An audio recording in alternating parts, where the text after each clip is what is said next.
श्री कृष्ण से कर्ण अपने मन की बात कहता है। अब आप लोग कविता को ध्यान से सुने। तुच्छ है राज क्या है केशव, पाता क्या नर कर प्राप्त विभव, चिंता प्रभूत अत्यल्प हास, कुछ चाक चिक्य कुछ पल विलास, पर वह भी यही गंवाना है, कुछ साथ नहीं ले जाना है। मुझसे मनुष्य जो होते हैं, कंचन का भार न ढोते हैं, पाते हैं धन बिखराने को, लाते हैं रतन लुटाने को, जग से न कभी कुछ लेते हैं, दान ही हृदय का देते हैं।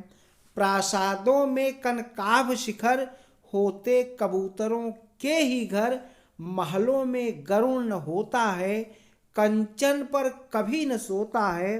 रहता वह कहीं पहाड़ों में, शैलों की फटी दरारों में, होकर सुख समृद्धि के अधीन, मानव होता निज तप क्षीण। सत्ता किरीट मणिमय आसन, करते मनुष्य का तेज हरण। नर विभव हेतु ललचाता है, पर वही मनुष्य को खाता है। चांदनी पुष्प छाया में पल, नर भले बने सुमधुर कोमल, पर अमृत क्लेश का पिए बिना, आताप अंधड़ में जिए बिना, वह पुरुष नहीं कहला सकता, विघ्नों को नहीं हिला सकता। उड़ते जो झंझावतों में, पीते सो वारी प्रपातों में, सारा आकाश अयन जिनका, विषधर भुजंग भोजन जिनका, वे ही फानी बंध छुड़ाते हैं, धरती का हृदय जुड़ाते हैं। मैं गरुण कृष्ण मैं पक्षराज, सिर पर न चाहिए मुझे ताज, दुर्योधन पर है विपद घोर, सकता न किसी विधि उसे छोड़।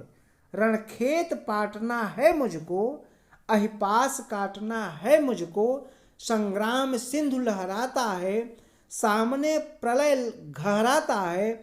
रह रह कर भुजा फड़कती है, बिजली सी नसें कड़कती है, चाहता तुरंत मैं कूद पड़ूं, जीतूं की समर में डूब मरूं। अब देर नहीं कीजय केशव, अवसेर नहीं कीजय केशव, धनु की डोरी तन जाने दें, संग्राम तुरंत ठन जाने दें। तांडवी तेज लहराएगा, संसार ज्योत कुछ पाएगा। हाँ एक विनय है मधुसूदन, मेरी यह जन्म कथा गोपन। मत कभी युधिष्ठिर से कहिए, जैसे हो इसे छिपा रहिए। वे इसे जान यदि पाएंगे, सिंहासन को ठुकराएंगे। साम्राज्य न कभी स्वयं लेंगे, सारी संपत्ति मुझे देंगे। मैं भी न उसे रख पाऊंगा, दुर्योधन को दे जाऊंगा। पांडव वंचित रह जाएंगे, दुख से न छूट वे पाएंगे। अच्छा अब चला प्रणाम आर्य, हो सिद्ध समर के शीघ्र कार्य। रण में ही अब दर्शन होंगे, सार से चरण चरण स्पर्शन होंगे। जय हो दिनेश नभ में विहरे, भूतल में दिव्य प्रकाश भरे। रथ से रधे उतार आया, हरि के मन में विस्मय छाया। बोले कि वीर सत बार धन्य, तुझसा न मित्र कोई अनन्य। तू कुरुपति का ही नहीं प्राण, नरता है भूषण महान।